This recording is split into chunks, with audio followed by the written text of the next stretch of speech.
Everyone, welcome back to my YouTube channel K9 study. दोस्तों, आज हम लोग क्वेश्चन नंबर 10 पढ़ने वाले हैं, क्योंकि इससे पहले हम लोग सारे क्वेश्चन कर चुके हैं। जैसे कि आप देख सकते हो, question number 8 and question number 9 हम लोग कर चुके हैं। तो चलो हम लोग क्वेश्चन नंबर 10 को सॉल्व करते हैं। सबसे पहले इसे समझ लेते हैं। क्वेश्चन है हमारा, बाई सेलिंग 130 कैसेट, ठीक है, 130 कैसेट को बेचा जाता है। A man gains an amount equal to the selling price of 5 cassette. तो देखो, एक आदमी है वो सिर्फ 5 कैसेट बेचता है, और ये आदमी 130 कैसेट बेचकर जितना पैसा कमाता है उतना ही ये 5 कैसेट बेच के कमा लेता है। तो ये इंसान को, इस आदमी को कितना गेन हुआ, वही परसेंट हमें निकालना है। तो चलो हम सबसे पहले लिखते हैं, इसे सॉल्व करते हैं। तो यहाँ पे हम लिखेंगे late the selling price of each cassettes, ठीक है। ये तो हमें पता नहीं है कितना है, तो इसे हम x मान लेते हैं, ठीक है। हमें बिल्कुल ही नहीं पता है ना कि ये कितना रुपए में बेचा है, तो इसलिए हम इसे x मानते हैं। तो अब देखो क्या होगा, the selling price of 5 cassette, ठीक है। 5 कैसेट जो बेचा जाता है तो इसका फ़ायदा होता है, ठीक है। तो कितना, ये 5 गुना फ़ायदा हो रहा है, तो यहाँ पे हम इसको 5x लिख देंगे, ठीक है। यहाँ पे बोल रहा है सेलिंग प्राइस ऑफ 5 कैसेट, इसके लिए हम यहाँ पे 5x लिख देंगे।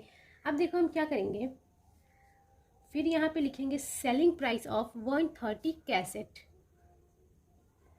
ठीक है।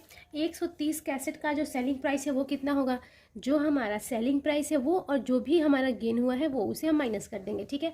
ये एक छोटा सा फॉर्मूला है, आप इसे याद कर लेना।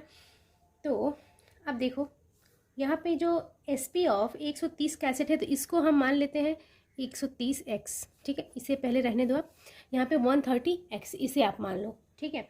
अब यहाँ पे हम लोग क्या करेंगे, इसलिए the cost price of 130 cassette, क्योंकि जब हम इसका कॉस्ट निकालेंगे ना, तो हमें ये इसका भी कॉस्ट पता चल जाएगा, ठीक है। तो ये हम लोग लिख लेते हैं, कॉस्ट प्राइस ऑफ 130 कैसेट जो हमारा होगा, ये क्या होगा, हमारा जो सेलिंग प्राइस है वो, और जो हमारा गेन हुआ है वो माइनस कर देंगे, ठीक है।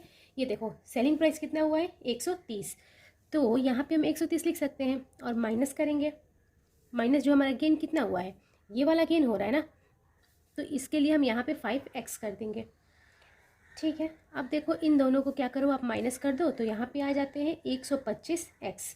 अब यहाँ पे हम लोग क्या करेंगे, since selling price is more than cost price, ठीक है, मोर देन कॉस्ट प्राइस है, सो क्या होगा यहाँ पे, इट्स अ गेन। आपको समझ में आया होगा, क्योंकि जब सेलिंग प्राइस ज़्यादा होता है ना तो हमें गेन होता है, और सेलिंग प्राइस कम होता है कॉस्ट प्राइस से तो हमें लॉस होता है। तो देखो ये तो हमारा हो गया। तो आपको तो ये पहले से ही पता है कि हमारा जो गेन परसेंट होता है उसका फॉर्मूला क्या होता है। तो गेन परसेंट का जो फॉर्मूला होता है वो होता है जितना हमें गेन हुआ है वो, और उसको हम मल्टीप्लाई कर देंगे 100 से बाई CP, ठीक है, हमारा ये होता है। अब देखो गेन तो हमारा 5x हुआ है ना, क्योंकि जब हम लोग इतना कैसेट बेच रहे थे तो इतना कैसेट का जो सेलिंग प्राइस था वो, और इतना कैसेट का जो सेलिंग प्राइस था, दोनों सेम था, मतलब ये हमें गेन हुआ है। दैट्स वाई इसके लिए हम यहाँ पे 5x लिखे हैं, ठीक है, और गेन हमारा 5x हो रहा है। तो देखो गेन हो गया 5x, 100 है तो 100 यहाँ पे रख देंगे। अब है देखो हमारा कॉस्ट प्राइस क्या आया, द CP ऑफ 130 कैसेट कितना है, 125x, ठीक है। तो इसे हम कर देंगे। अब देखो इसे हम करते हैं सॉल्व, यहाँ पे दोनों को मल्टीप्लाई करो, 500x आ जाएगा, और नीचे आ जाएगा 125x इक्वल टू 4%, ठीक है। तो हमारा आंसर जो हो गया, जो हमारा गेन परसेंट होगा इक्वल टू 4%। आई होप कि आपको ये समझ में आया होगा। तो चलो हम नेक्स्ट क्वेश्चन लिख लेते हैं। दोस्तों, अगर आपको ये समझ में आया होगा तो वीडियो को लाइक करना और चैनल को भी सब्सक्राइब ज़रूर करना। तो देखो हमारा जो नेक्स्ट क्वेश्चन है वो है द सेलिंग 45 लेमन्स, ठीक है। यहाँ पे 45 लेमन्स को बेचा जा रहा है। चलो मैं इसे सबसे पहले लिख लेती हूँ, ठीक है, फिर आपको इसे अच्छे से समझाती हूँ। देखो क्वेश्चन को मैंने लिख लिया है, यहाँ पे क्वेश्चन को समझते हैं। ये देखो हमारा जो क्वेश्चन इसमें ये बोल रहा है बाई सेलिंग 45 लेमन्स, ठीक है। यहाँ पे 45 लेमन्स को, 45 नींबू को बेचा जा रहा है। अ वेंडर लूजेस, ठीक है। अब एक वेंडर है, वो 45 लेमन को बेच के जितना भी पैसा कमाता है, तो कोई और इंसान है वो क्या करता है, 3 लेमन बेच के उतना पैसा कमा लेता है। मतलब वेंडर जो है उसको हो रहा है लॉस, तो उसी का हमें लॉस परसेंट निकालना है। तो चलो हम इसे सॉल्व करते हैं। सबसे पहले हम यहाँ पे क्या करेंगे, इसका जो सेलिंग प्राइस है वो तो हमें पता है नहीं, तो इसलिए हम यहाँ पे लिख लेंगे x, ठीक है। Let the selling price of 1 lemon be x, एक लेमन का जो सेलिंग प्राइस है उसे हम 1 मान लेते हैं, ठीक है। अभी देखो फिर यहाँ पे सेलिंग प्राइस ऑफ 45 लेमन्स, क्योंकि यहाँ पे जो वेंडर है वो 45 लेमन बेच रहा है, तो यहाँ पे सिंपल सी बात है, यहाँ पे जब एक्स है तो यहाँ पे 45x होगा, ठीक है, मल्टीप्लाई होता है। अभी देखो यहाँ पे क्या लिखेंगे, the selling price of 3 lemon, ठीक है, तो वो क्या हुआ, वो 3x हो गया, ठीक है। अब हमें पता है कि जब हमें लॉस होता है तो हम क्या करते हैं, CP में से SP को माइनस करते हैं, जो हमें गेन होता है तो SP में से CP को माइनस करते हैं। तो देखो हमें तो हो रहा है लॉस, तो यहाँ पे हम लॉस लिखेंगे, तो जिसके लिए हम क्या करेंगे, CP में से SP को माइनस कर देंगे, ठीक है, ये हमारा फॉर्मूला होता है। तो अब देखो हमारा CP क्या है, क्योंकि हमें CP तो है पता नहीं, तो चलो CP को लिख लेते हैं, जो हमारा लॉस होगा उसमें, और SP को जोड़ देते हैं, ठीक है।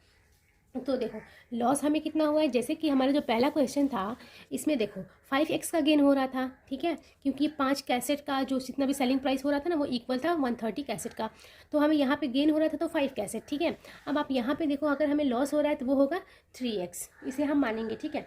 तो यहाँ पे आप 3x कर दो, यहाँ प्लस है तो प्लस कर दो, फिर यहाँ पे जो सेलिंग प्राइस है वो कितना है, देखो 45x है ना, तो यहाँ पे हम 45x कर देंगे। अब देखो दोनों में ही x है, ये दोनों ही वैल्यूज सेम है, दोनों को प्लस कर देंगे, तो यहाँ पे हो जाएगा हमारा 48x, ठीक है। अब हमें क्या करना है, अब हमें लॉस परसेंट निकालना है, तो यहाँ पे देखो हम निकालते हैं हमारा लॉस परसेंट।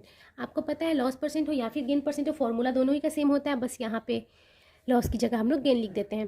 तो चलो ये हमारा लॉस हो गया, इंटू 100/CP कर दो, ठीक है। अब देखो हमें लॉस कितना हुआ था 3x का, ये तो हमें ऑलरेडी पता है, मल्टीप्लाई 100 से करेंगे, ठीक है। अब हमारा CP क्या आया था 48x, ओके। अभी देखो इन दोनों को आप कर दो मल्टीप्लाई, ये यहाँ पे 300x है, यहाँ पे 48x है, ठीक है।